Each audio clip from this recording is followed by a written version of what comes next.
IIT की smart class में आप सभी का स्वागत है। अकाउंटिंग की इस क्लास में आज हम लोग सीखने वाले हैं एचएसएन के बारे में। देखिए, पिछली क्लास में मैंने आपको इनवॉइसिंग के बारे में बताया था। आज की क्लास में जो समझना है वो है आपका HSN code in GST. GST में एचएसएन कोड होता क्या है? जीएसटी में एचएसएन कोड होता क्या है? तो देखिए, यहाँ पे बताया गया सबसे पहले कह रहा है कि in GST regime each invoice will have to mention GST code for each item sold or SSC code of each service provided.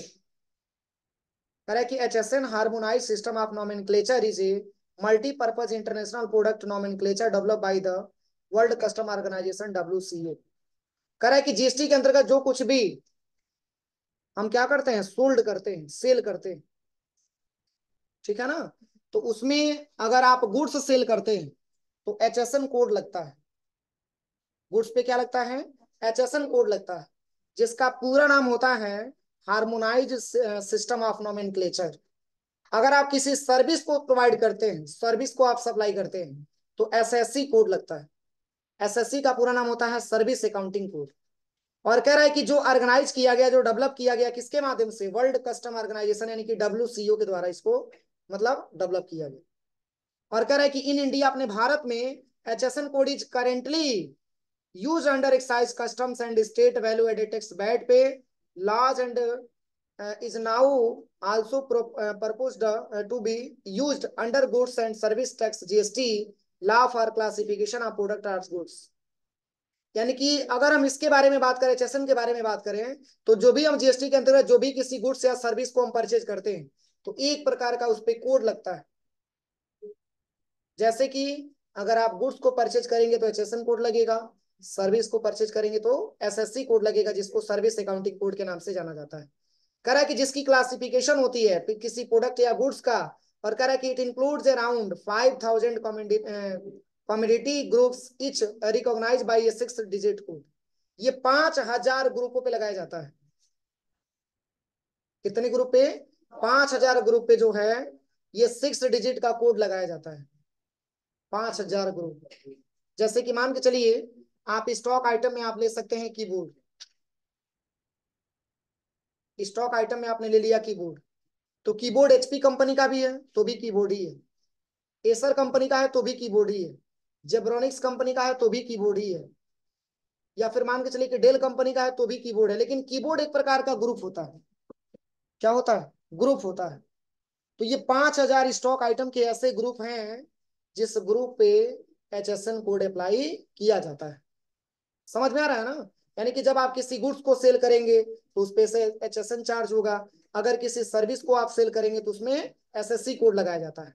और एचएसएन होता कितने अंक का है? तो मात्र 6 डिजिट का होता है। जैसे कि यहाँ पे बताया भी गया है, देखिए इसको मैंने एमएस वर्ड पे बनाया भी है। कह रहा है कि एचएसएन का मतलब होता है हार्मोनाइज सिस्टम ऑफ नोमेनक्लेचर, जो लगाया जाता है किस पे? गुड्स पे लगाया जाता है। और 5000 ग्रुप्स पे, मतलब 5000 ऐसे गुड्स होंगे जिसके ग्रुप्स होंगे 5000 किसी गुड्स के, उसी ग्रुप्स पे हम क्या कर सकते हैं? एचएसएन कोड लगा सकते हैं। हर आइटम का, हर प्रोडक्ट का जो हमारा क्या होता है, जो मतलब ग्रुप्स होता है, वो बिल्कुल अलग अलग होता है। उस पे सब पे एचएसएन क्या होता है? अलग अलग होता है। और कह रहा है कि जो एसएससी लगता है, एसएससी का पूरा नाम होता है सर्विस अकाउंटिंग कोड। और ई आपका लगाया जाता है किस पे? सर्विसेज पे। अगर हम किसी जीएसटी में अगर किसी गुड्स को हम सेल करते हैं तो एचएसएन लगता है, और किसी सर्विस को प्रोवाइड करते हैं तो एसएससी लगता है। तो एसएससी का पूरा नाम होता है सर्विस अकाउंटिंग कोड, और एचएसएन का पूरा नाम होता है हार्मोनाइज सिस्टम ऑफ नोमेनक्लेचर। अब कब कहाँ पे यूज होता है, इसका पूरा यहाँ पे डिटेल दिया हुआ है। कह रहा है कि यहाँ पे बताया जा रहा है 5000, यहाँ पे कह रहा है कि each recognize by a 6 digit code organize in a legal and logical structure and is supported by well-defined rules to achieve uniform classification. The system is used by more than 200 countries and economics as a basis for their custom tariff and for the collection of international trade statistics. More than 90% of the merchandise international trade is arranged in term of the HSA। यहाँ के बारे में बताया जा रहा है कि अभी तक हम बात करें तो 200 कंट्री में, 200 देशों में एचएसएन कोड का ज्यादा से ज्यादा उपयोग किया जा रहा है। और ये कह रहा है कि important point for the HSN in under GST, यहाँ पे लिखा हुआ है सेकंड यहाँ पे point digit 2 digit HSN code for goods. मतलब अगर 2 अंक के बारे में बात करें तो 2 अंक का HSN कोड कहाँ अप्लाई होता है? 2 अंक का भी होता है, 6 अंक का भी होता है, 4 अंक का भी होता है, लेकिन किस कोड का प्रयोग हम कहाँ पे करेंगे इसके बारे में पूरा आपका डिटेल में दिया हुआ है। 2 डिजिट करा कि the tax payer with turnover between 1.5 crore and 5 crore in presenting financial year need to specify HSN code only 2 digit chapter level as an optional exercise for the first year of GST operation। मतलब यहाँ पे ये बता रहा है कि कोई ऐसा बिजनेसमैन है जिसका टर्नओवर 1.5 करोड़ हो या 5 करोड़ हो, या तो 1.5 करोड़ मैक्सिमम, मिनिमम 1.5 करोड़ हो और मैक्सिमम आपका 5 करोड़ है। अगर ऐसे टर्नओवर हो रहा है तो ऐसे डीलर के लिए मात्र 2 डिजिट का HSN कोड प्रोवाइड किया जाता है। समझ में आ रहा है ना? 2 डिजिट का HSN कोड प्रोवाइड किया जाता है। और यहाँ पे लिखा भी है, कह रहा है कि 2 digit chapter level as on optional exercise for the first year of GST operation from the second year of goods and service tax mechanism specify 2 digit part level HSN code will be compulsory for all taxable individual with a turnover between 15 crore and 5 crore in the previous financial year। मतलब यहाँ पे बताया जा रहा है कि जो 2 digit का कोड होता है वो यहाँ पे बताया जा रहा है कि 5 से लेकर के, यानी कि स्टार्टिंग आपका 1.5 करोड़ होना चाहिए और मैक्सिमम आपका 5 करोड़ होना चाहिए। इनके बीच का अगर ट्रांजेक्शन होता है मतलब टर्नओवर होता है, इसके लिए 2 डिजिट का मतलब यहाँ पे जो है HSN कोड प्रोवाइड किया जाता है। और फिर यहाँ पे बताया जा रहा है कि 2 डिजिट, और ये कह रहा है कि टैक्सेबल इंडिविजुअल, जैसे कि ये इस पे अप्लाई होता है, इस पे कंपलसरी होता है अप्लाई करना, जो व्यक्ति टैक्स पे करने का काम करता है या ऐसा प्रोडक्ट जिस पे टैक्स लगा हो। टैक्सेबल मैंने बताया था कल की क्लास में, मैंने आपको टैक्सेबल, एग्जेप्टेड और इंपोर्ट और एक्सपोर्ट में मैंने अंतर बताया था। टैक्सेबल का मतलब क्या होता है? वह गुड्स या सर्विस जिस पे GST लगा हो। और एग्जेप्टेड का मतलब जिस पे GST लगा ही ना हो। और एक्सपोर्ट इंपोर्ट के बारे में मैंने आपको बताया था कि जैसे कि मान के चलिए किसी गुड्स को आपको परचेज करने के लिए अलग कंट्री की रिक्वायरमेंट आ रही है, आप किसी अलग कंट्री से अपना गुड्स को परचेज कर रहे हैं या सेल कर रहे हैं, तो ये हम बोल सकते हैं कि इंपोर्ट और एक्सपोर्ट ट्रांजेक्शन होते हैं, जिसको आयात और निर्यात बोला जाता है। ठीक है। 4 डिजिट किसके लिए होता है? तो कह रहा है कि HSN code of 4 digit will be mandatory of tax payer having turnover more than 5 crore. 5 crore से ज्यादा अगर टर्नओवर है तो कितने अंक का? 4 डिजिट, यानी कि 4 अंक का HSN कोड प्रोवाइड करता है। और 8 डिजिट भी आता है। देखिए 8 डिजिट किसके लिए दिया हुआ है? तो कह रहा है कि HSN code of 8 digit is mandatory in case of export in import of goods. मतलब आयात और निर्यात करता है तो अपने देश से माल मंगवा, अपने देश से माल किसी अन्य देश में भिजवाता है या खरीदता है या बेचता है, तो इसको हम इंपोर्ट और एक्सपोर्ट बोलते हैं। और ऐसे बिजनेस में हमको HSN कोड प्रोवाइड होता है 8 डिजिट का। समझ में आ रहा है ना? या भूलिएगा मत, क्योंकि एग्जाम में भी बहुत ज्यादा मात्रा में पूछता है कि अगर 8 डिजिट का कोड है HSN कोड तो वो कहाँ पे अप्लाई होता है, या 4 डिजिट का HSN कोड है तो कहाँ पे अप्लाई होता है, या 2 डिजिट का HSN कोड है तो कहाँ पे अप्लाई होता है।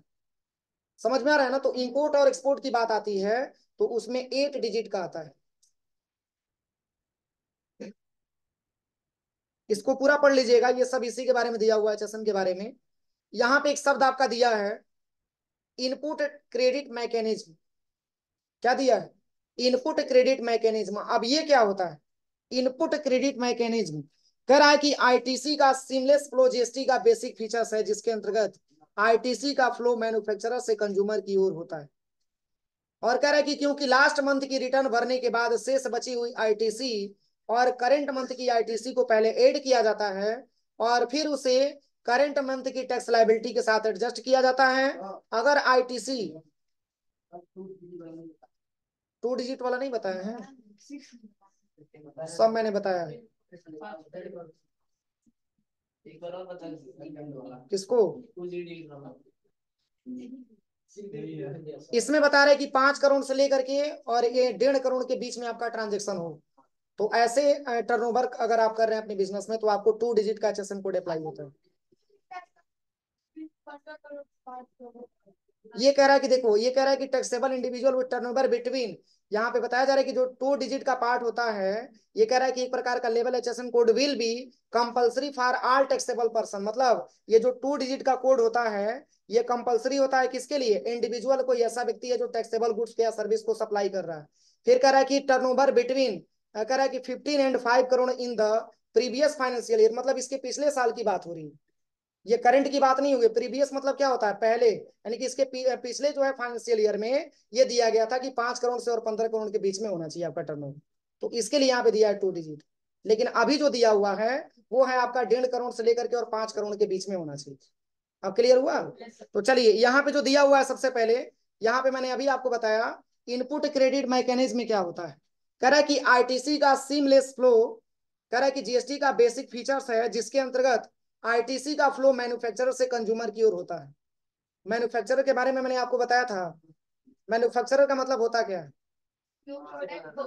हाँ, जो प्रोडक्ट को बनाता है, जो तैयार करता है, ठीक है ना। जैसे उसमें लिखता है, जैसे कोई प्रोडक्ट आप यूज करते हैं तो उसमें लिखता है मैन्युफैक्चर्ड बाई, मतलब किसके माध्यम से उसको तैयार किया गया, जिसको हिंदी में उत्पादन बोला जाता है। और यहाँ पे लिखा है कि कंज्यूमर की ओर होता है, जैसे मतलब मैन्युफैक्चरर से कंज्यूमर की ओर होता है। और कह रहा है कि क्योंकि लास्ट मंथ की रिटर्न भरने के बाद, जब हम लास्ट मंथ में अपना रिटर्न भरते हैं, तो कह रहा है कि शेष बची हुई आईटीसी और करंट मंथ की आईटीसी को पहले ऐड किया जाता है। जैसे कि जब लास्ट मंथ में हम क्या करते हैं, रिटर्न भरते हैं, तो उसमें का जो शेष आईटीसी आपका बचा होता है, और कह रहा है कि करंट मंथ की जो आईटीसी आपकी प्राप्त हुई होती है, उन दोनों को हम क्या करते हैं, ऐड करते हैं। और ऐड करने के बाद कह रहा है कि फिर उसे करंट मंथ की लायबिलिटी यानी कि टैक्स लायबिलिटी के साथ एडजस्ट किया जाता है। और कह रहा है कि अगर आईटीसी टैक्स लायबिलिटी से ज्यादा हुई तो कब ऐसी संभावना बनती है? तो जब हम क्या करेंगे, पिछले साल मतलब पिछले मंथ का रिटर्न भरने के बाद अगर उसमें का जो शेष बचा हुआ आईटीसी होगा, उसको और करेंट मंथ को, दोनों को जोड़ने के बाद अगर टैक्स लायबिलिटी से ज्यादा होता है, तो कह रहा है कि टैक्स पेयर को इस मंथ में कोई टैक्स जमा नहीं करना पड़ेगा। समझिएगा ध्यान से।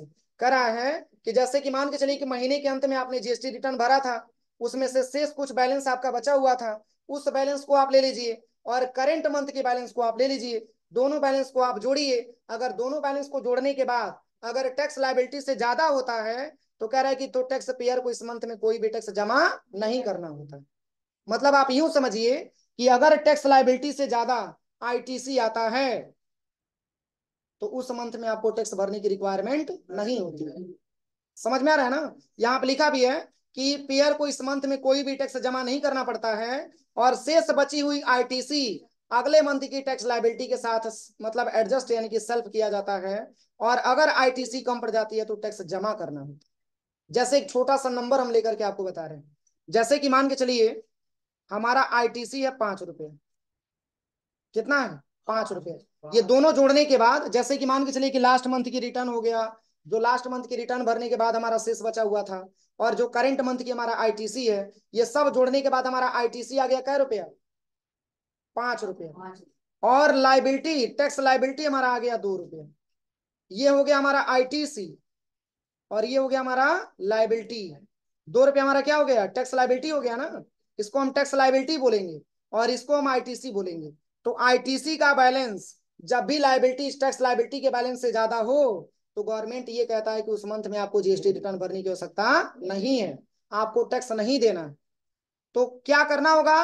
तो कह रहा है कि जो शेष बची हुई जो आईटीसी होगी, वो अगले मंथ की टैक्स लायबिलिटी के साथ क्या करेंगे? एडजस्टमेंट करेंगे। तो कितना ज्यादा हो रहा है? 5 से 2 कितना ज्यादा हो रहा है? 3 ज्यादा हो रहा है ना। तो जो 3 आपका ज्यादा आईटीसी हो रहा है, उसको जब आप अगले मंथ जब आईटीसी मतलब जब जीएसटी रिटर्न भरिएगा, तो उसी बैलेंस में हम इसको एडजस्ट करेंगे, वो टैक्स के रूप में आपको जमा नहीं करना होता। लेकिन कब भरना होता है? तो जब अमाउंट आपका टैक्स लायबिलिटी वाला ज्यादा हो और आईटीसी वाला आपका कम हो। जैसे कि मान के चलिए, ये तो मैंने आपको आईटीसी और टैक्स लायबिलिटी के लिए मैंने बताया।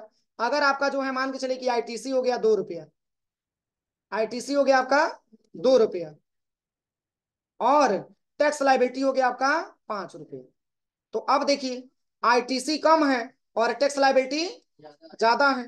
तो इस केस में गवर्नमेंट ये कहता है कि जितना आपका ज्यादा है उतना आप उसी मंथ में भर करके क्या करिए? फाइनल करिए। तो कै रुपया भरा जाएगा? एक एग्जांपल मैंने बताया तो है, जैसे कि मान के चलिए कि 2 रुपये हमारा आईटीसी और 5 रुपये हमारा टैक्स लाइबिलिटी है। अरे आईटीसी कब प्राप्त होता है?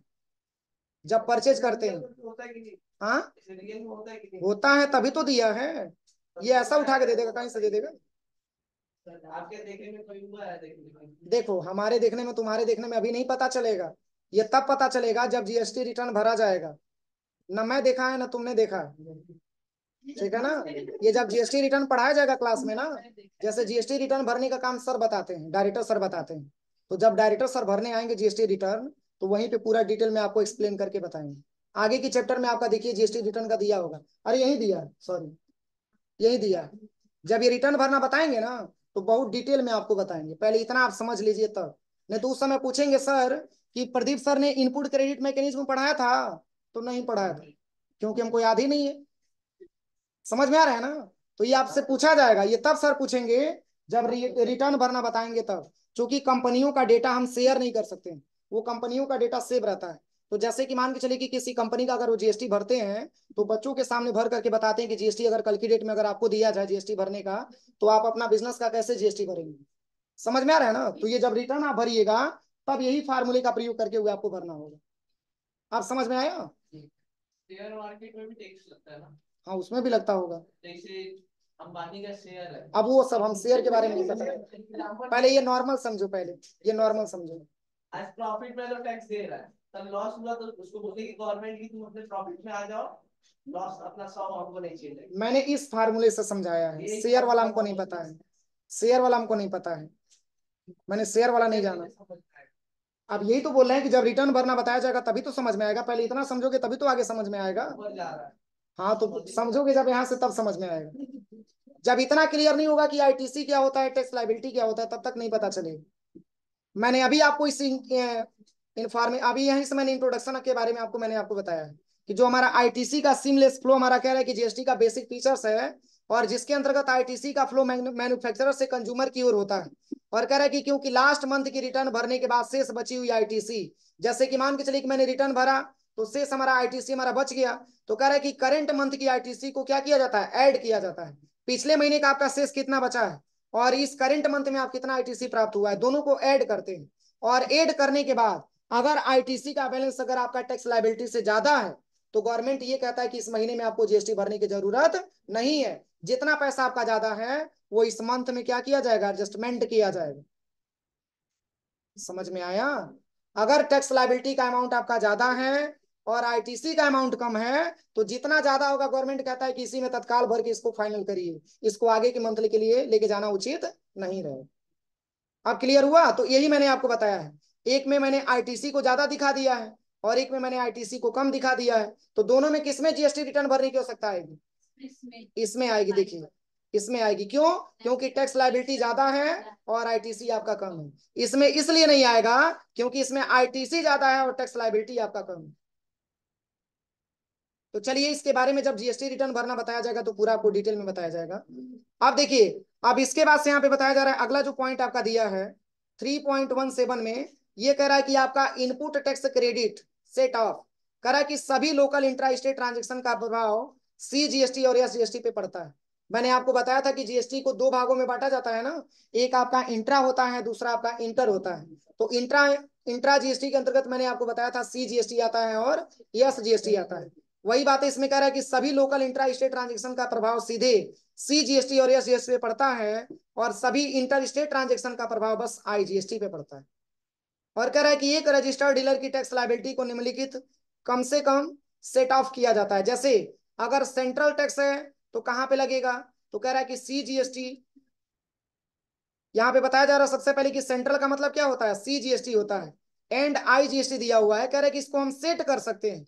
सेट ऑफ अगेन लाइबिलिटी, मतलब अगेन लाइबिलिटी का मतलब ये होता है कि जो अगेन हमको रिफरेंस मिलने वाला है, अगेन जो हमको कर्ज मिलने वाला है, जो दोबारा हमको मिलने वाला है, हाँ वही चीज। तो यहाँ पे आई जीएसटी में भी हम इसको क्या कर सकते हैं, सेट कर सकते हैं। और कह रहा है कि अगर स्टेट टैक्स है तो स्टेट टैक्स को शॉर्ट में एस जीएसटी के नाम से बोला जाता है, और इसको भी हम सेट ऑफ कर सकते हैं किसमें, आई जीएसटी में सेट ऑफ कर सकते हैं। और फिर यहाँ पे लिखा है अगर इंटीग्रेटेड टैक्स है तो इसको हम आईजीएसटी में भी ऐड कर सकते हैं, और इसको आईजीएसटी बोलेंगे, और इसको हम सेट कर सकते हैं सी जीएसटी में और एस जीएसटी में। मतलब जैसा हमको ऑर्डर मिलेगा उसके हिसाब से हम काम करेंगे। जैसे कि जब आप रिटर्न भरेंगे तो इसकी बहुत ज्यादा रिक्वायरमेंट आएगी कि आप किससे सेल कर रहे हैं, किससे परचेज कर रहे हैं, आपके लोकल का रहने वाला है कि आपके इंटर स्टेट का रहने वाला है। तो ये पूरा समझ करके तब हम आपको जीएसटी भरना मतलब बताना होता है इसमें। पहले तो आप ये समझिए कि इंटर स्टेट और आय मतलब आपका इंटर स्टेट दोनों में अंतर क्या होता है। जब इतना आपको समझ में आएगा तो आपको ये समझने होंगे कि मतलब कि किस प्रकार से हमको जीएसटी भरना होता है। ये जो हमारा परचेज हुआ है या सेल हुआ है अपने स्टेट के अंदर हुआ है कि अपने स्टेट के बाहर हुआ है, तो उसके ऑर्डर के हिसाब से हम काम करते हैं जिस हिसाब से हमारा क्वेश्चन रहता है। तो यहां से शेष आपको सर पढ़ाएंगे। ये रिटर्न वाला ऑप्शन जो है यूनियन टेरिटरी के लिए दिया है, केंद्र शासित प्रदेश के लिए दिया है। ये अभी नहीं, जब क्लास कंप्लीट होगा तब पढ़ाएंगे सर। जब पूरा कंप्लीट हो जाएगा बाउचर वगैरह तब पढ़ाएंगे।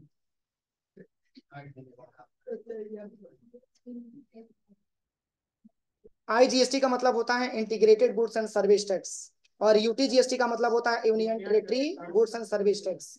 मतलब यूटीजीएसटी को हम सेट कर सकते हैं किसमें, आईजीएसटी में सेट कर सकते हैं। तो ये अभी नहीं समझ में आ रहा होगा, ये समझ में आपको तब आएगा जब रिटर्न भरना सीखेंगे तब। आईटीसी मैंने बताया नहीं था कल।